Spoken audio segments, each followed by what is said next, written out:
নমস্কার, আপনাদের সকলকে স্বাগত জানাই চ্যানেল রূপা মুখার্জিতে। জয় কৃষ্ণকালী মায়ের জয়। কৃষ্ণকালী মায়ের আশীর্বাদ এভাবেই আমাদের সকলের ওপর বর্ষিত হোক। মঙ্গলা দেবী গর্জে উঠলেন কেন না, তিনি একটি খুব গুরুত্বপূর্ণ কথা বলেছেন যে আমাদের কিন্তু আপনজনেরাই আমাদের উন্নতি, আমাদের আনন্দ, আমাদের এগিয়ে চলা সহ্য করতে পারে না, দেখতেও পারে না। তার আদর্শ প্রমাণ হচ্ছে মঙ্গলা দেবীর নিজের জীবন। যখন তিনি বাড়িতে ছোট্ট একটা মন্দির করেছিলেন, আপনারা হয়তো নিশ্চয়ই শুনেছেন যে উনি কালো ইট দিয়ে ছোটো একটা মন্দির করেছিলেন, যে ওখানে তিনি তার মাকে এনে রাখবেন। এটাও আপনারা জানেন যে প্রথমে তার ইচ্ছে ছিল যে বাড়িতে যে কালী ঠাকুরকে আনবেন তার নাম দেবেন সিদ্ধেশ্বরী মা, কিন্তু পরবর্তীকালে তিনি স্বপ্নাদেশ পান যে মায়ের নাম হবে কৃষ্ণকালী মা। এবার এই ঘটনাটা যারা বিশ্বাস করলেন, না করলেন, কে যেতে বলেছে আপনাদেরকে, সব কথাতে শুনে নিয়ে নাচলেন না, খুব ভালো কথা, এটা আপনাদের ব্যাপার। কিন্তু তিনি যেটা বলছেন যে প্রথমে তিনি যখন মায়ের প্রচার করতে লাগলেন, 5-10 জন ভক্ত আসতো। জানেন যে ওনার ছাদেতেই সব কিছু বসার ব্যবস্থা করা হতো, তো ছাদে 5-10 জন ভক্ত খুব অনায়াসে ধরে যেত। তারপরে সেই 5-10 জন যখন আরও অনেক লাভ পেতে শুরু করলো, তারা 100 জনকে নিয়ে আসলো। এবার যখন ভিড় বাড়ছে, মঙ্গলা দেবীর প্রচার বাড়ছে, তখন কি হচ্ছে, লোকেরা লাইন দিয়ে এসে দাঁড়াচ্ছে, আর দূর দূরান্ত থেকে আসা ভক্ত দর্শনার্থীরা ওই যে বড় বড় ফ্ল্যাট বাড়িগুলো ছিল তার তলাতে যে একটুখানি জায়গা থাকতো সেখানে এসে শুয়ে পড়তো। তাদের উপরে কি করা হতো জানেন, গরম জল ছোড়া হতো, মানে বাথরুম করে সেই ইউরিনটাকে ছুঁড়ে দেওয়া হতো। কি বলা হতো না, যারা আসছেন তারা অত্যন্ত নোংরা, অত্যন্ত অপরিচ্ছন্ন, তারা মলমূত্র ত্যাগ করে এখান থেকে চলে যান, তাই তাদের সহ্য করতে পারছে না।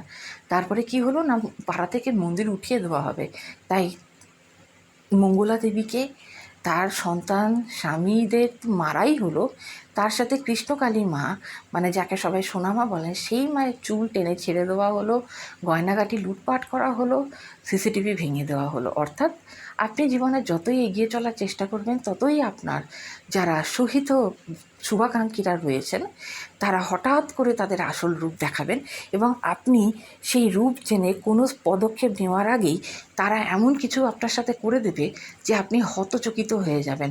আপনি ভাববেন, সত্যিই কি এরা কোনোদিন আমার শুভাকাঙ্ক্ষী ছিল? আসুন শুনে নিই এই বিষয়ে মঙ্গলা দেবী ঠিক কী বলেছেন। তবে তার আগে আপনাদের কাছে অনুরোধ, ভিডিওটি ভালো লাগলে অবশ্যই লাইক, শেয়ার, কমেন্টস করবেন, চ্যানেল সাবস্ক্রাইব করে পাশে থাকবেন, আর মেম্বারশিপ নিতে চাইলে অবশ্যই নেবেন। অত্যন্ত স্বল্প মূল্যে 59 টাকা পার মান্থে আপনারা মেম্বারশিপ নিতে পারেন, সেখানে আমি কিছু এক্সক্লুসিভ কন্টেন্ট আপলোড করে থাকি। চলুন শুনে নিই মঙ্গলা দেবীর বিষয়ে কী বলছেন। তোমার পাশের জন দেখতে পারবে না, আমি বলছি তোমাকে ট্রেনে হিজড়ে নামাবার প্ল্যানিং করবেই, এটা বাস্তব সত্যি কথা। আমার বাড়িতে ছোট্ট একটা মায়ের মন্দির ছিল, এই মা জানে, তখন বেশি ভক্ত হতো না, ছোট্ট একটা বাড়ির মন্দির করেছিলাম, কালো ইটের তৈরি করেছিলাম। মা যখন আমাকে স্বপ্নাদেশে বললেন যে আমি তোর ঘরে যাচ্ছি, এই হাইট, তোর মাধ্যমে কোটি কোটি মানুষের মঙ্গল হবে, যখন আমি এই কথাটা বলছি, প্রথমে ভক্ত আসতে শুরু করলো 5-10 জন, 5-10 জন বেশ ছাত্রা মধ্যে জায়গা হয়ে যেত। 5-10 জন করে শুরু করে সে বলছে আমি ওই উপকার পেয়েছি, সে আবার আরো 10 জনকে নিয়ে আসছে, আর 10 জন যখন উপকার পেয়েছে সে আবার আরো 100 জন কানছে, এই 100 জন উপর সে আবার আরো 1000 জন কানছে, 5-4 টাকা। তখন অনেক ভক্ত লাইন পাবে না বলে আগের দিন আসতো, তারা আগের দিন এসছে। আমরা তো উপরতলায় মানুষ, আমরা তো ফ্ল্যাটে বাস করি, আর গরিব মানুষগুলো মানুষ নয়, কিন্তু এটা জানে না তুমি 4 তলায় 5 তলায় যতই ওপরে তোমাকে মুখ নামিয়ে দেখতেই হবে, মাথা তোমাকে নিচু করতেই হবে। তাই নিচুর তলার মানুষকে আগে সম্মান দাও। গরিব মানুষরা যারা থাকতে পারতো নয় ফ্ল্যাটের নিচে, তারা চুপ করে শুয়ে থাকতো বাচ্চা নিয়ে, এটাই ছিল ভক্তদের অপরাধ। আর ওখানে প্ল্যানিং শুরু হয়ে গেল, যার স্বামী ফুচকা বিক্রি করে খায় সেখানে কি মা যেতে পারে? হ্যাঁ, মা যেতে পারে? এত ভক্ত আসছে, মাকে শাড়ি দিচ্ছে, আর হজম করতে পারছে না, প্ল্যানিং শুরু হয়ে গেল, ভক্তদের পিটাও আর তার বাড়ির লোককেও পিটাও। আমি অন ক্যামেরায় বলছি, অপরাধী জানলো না তার কি অপরাধ। শনিবার মঙ্গলবার প্রচুর ভিড় হয়, অন ক্যামেরা মেয়েকে অশ্লীল আমরাই মারলাম, অন ক্যামেরাই বলছে আজকে আমার নিষ্পাপ 17 বছরের মেয়ে তাকেও ছাড়লো না, বাড়ি থেকে চুলের মুঠি ধরে টানতে টানতে নিয়ে গিয়ে যুদ্ধ করে পিছিয়ে মেরেছে। সেই দৃশ্য আমি দেখেছি। আজকে ভক্তদের কাছে সবাই জয়ধ্বনি দেয়, জয় মঙ্গলা মায়ের জয়। আমি জানি তখন মা এসেছিল, কেউ আমার ছোট্ট কথাটা বিশ্বাস করেনি। গরম জল করেছে, গরম জল, এই ফ্ল্যাটের সঙ্গে ওই ফ্ল্যাটে কথা হয়ে গেছে, সব টকবক করে গরম জল ছিটিয়েছে। কি অপরাধ?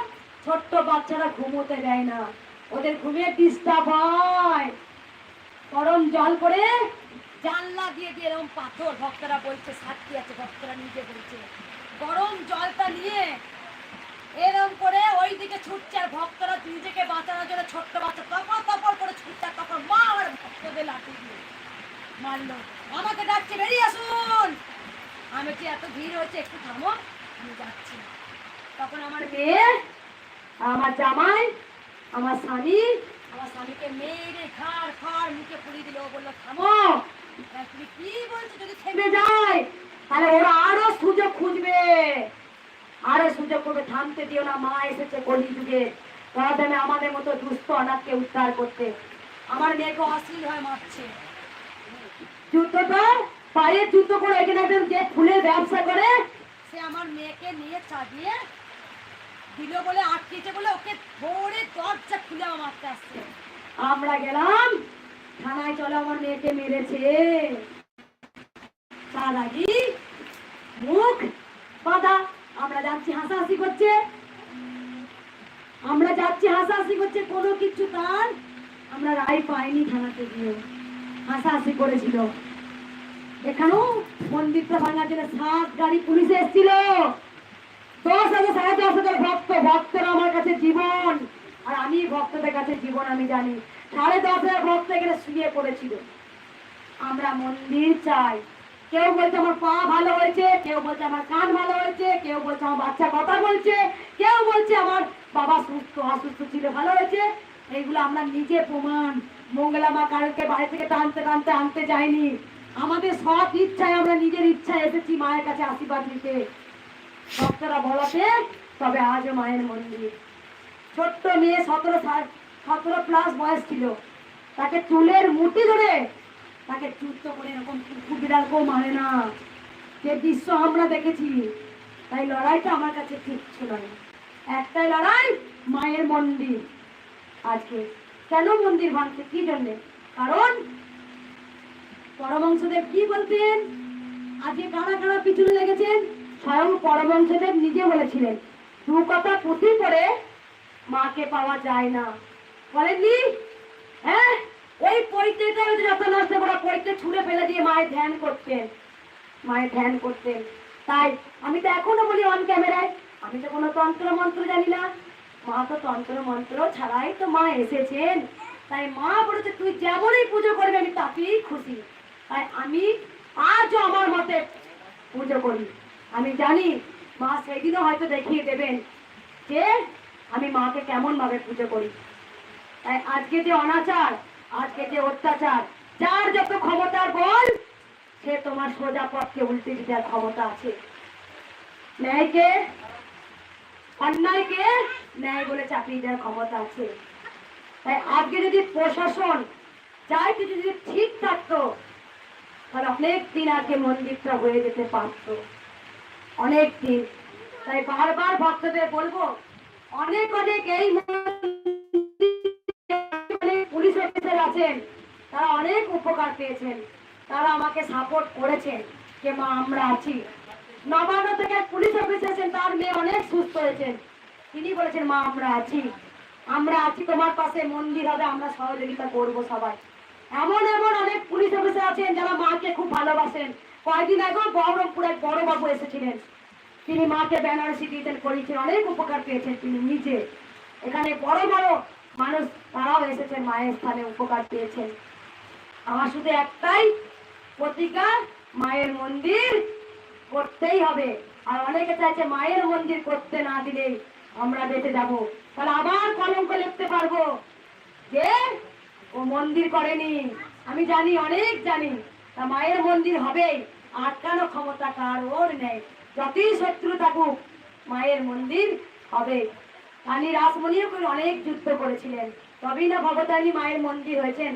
রাম যদি ভাবতেন, যখন রাবণ সীতাকে হরণ করে নিয়ে যাচ্ছেন, রাম কিন্তু ভগবানেরই অবতার, তিনি মন করলে সীতাকে চুপ করে আনতে পারতেন। কারণ সীতাকে উদ্ধার করার মাধ্যমে তবেই না রামায়ণ রচনা হয়েছে, তবেই তো রামায়ণ রচনা হয়েছে। সবরই বসে থাকতো, রোজ টক ফল খেত, রোজ ফলগুলো কে কে দেখতো কোনটা মিষ্টি কোনটা টক। যেই ফলটা ভালো, সেই ফলটা মা রেখে দিতেন। সবরই মা, আমার আম আসবে, আমার আম আসবে, আমার আম আসবে। সবরীকে দেখে অনেকে বলতে, পাগল একটা, পাগলি একটা, কোথায় আম আসবে। প্রতিদিন ফুল তুলে গোটা রাস্তা পুষ্প বিছিয়ে রাখতো, আমার আম আসবে গো। আর ঠিক রাম আর লক্ষণ যখন সীতাকে উদ্ধার করতে গিয়ে যখন সবরীর দরবারে দাঁড়িয়ে, তখন সবরীর চোখের জলে রামের পা ধুয়ে উঠছে, রাম তুমি এসেছো। তাই রামায়ণ হয়েছে। মহাভারতের যুদ্ধ, রক্তের মাটিটা লাল হয়ে যেতে পারতো না, ভগবান শ্রীকৃষ্ণ সেই সময় আছেন, ছিলেন।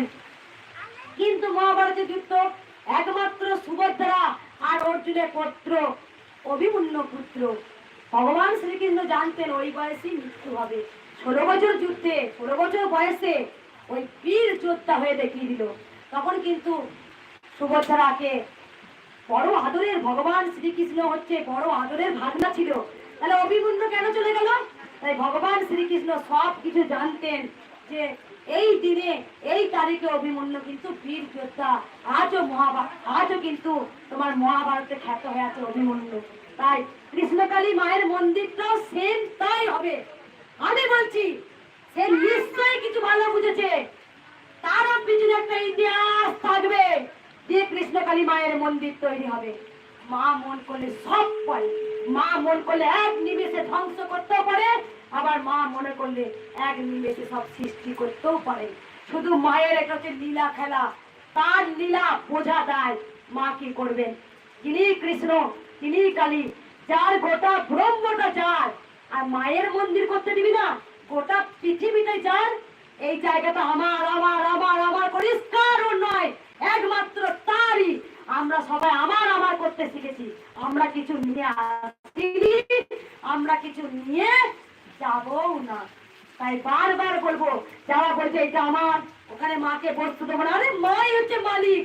যখন মা বসবে না, ওদের উঠানোর ক্ষমতা কারও থাকবে না। আমি বলছি আজকে অন ক্যামেরায়, আমি আজকে বলছি, মায়ের যদি চাই মন্দির হবে, তা কারো ক্ষমতা নেই আটকানো। মায়ের মন্দির মা ঠিক করে দেবে নিজের জায়গা। তবে মায়ের এগুলো লীলা খেলা, মাও দেখছে, দেখবো আমার মেয়েকে তোরা কত কষ্ট দিতে পারিস। পুরুষ মানুষ যেখানে মা হ্যাচারিতে বসেছিল, যেখানে পুরুষ, আজ বলছি পুরুষ, তারা এসে মায়ের সামনে আমার কাপড়টা টেনেছিল। বাহাদুরি, আরে দ্রৌপদীর তো বস্ত্রহরণ হয়েছিল, কাপড়ের কি অভাব ছিল? ভগবান শ্রীকৃষ্ণ নিচে কাপড় দিয়েছিলেন। তাই সেম একই, মা শুধু দেখেন আর হাসেন, দেখেন আর হাসেন মুচকে মুচকে। মায়ের লীলা খেলা বোঝা দেয়। তাই বারবার ভক্তদের বলবো, মায়ের প্রতি আমার দৃঢ় বিশ্বাস আছে, আর লড়াই মা বুঝে শুনিয়ে এসছে। আর মা সেই ক্ষমতা, ধৈর্য, বিশ্বাস আমার মধ্যেও দিয়েছে, জানে আমার মঙ্গলা ঠিক লড়তে পারবে। যুদ্ধ তো আছে, তবে আমার ভালো লাগে এই যুদ্ধে যখন মা জয়ী হবেন, আর সত্যের সারথি ভগবান শ্রীকৃষ্ণ, মায়ের জয় তো হবে। আজ গোটা পৃথিবী আজকে জয় কৃষ্ণকালী মায়ের জয় চেপে গেছে। আমি হচ্ছে আজকে মা, অন্ধকারে আধার আমাকে পাঠিয়েছেন মা, স্বয়ং কৃষ্ণকালী মা আমাকে পাঠিয়েছে।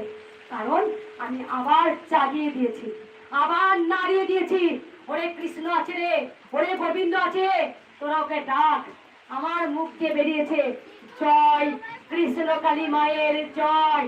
আজকে লাখো লাখো ভক্তরাও বলছে জয় কৃষ্ণকালী মায়ের জয়। এই মন্ত্র জপ করুন, সনাতন ধর্মকে মুছে দিতে দেবেন না। ভগবান শ্রীকৃষ্ণ নামাবলিতে লেখা আছে হরে কৃষ্ণ কৃষ্ণ কৃষ্ণ হরে হরে, হরে রাম রাম রাম হরে হরে। এই এই নাম মধুর নাম, এই নাম আমাদের শুনলেও একটা ভেতর থেকে অনুভূতি হয়। তাই আবার সনাতন ধর্মকে আমি চালিয়ে দিয়েছি। আমি বারবার বলবো, যিনি কৃষ্ণ তিনি কালী, কলিযুগের কৃষ্ণ আবার কালী রূপে এসেছে।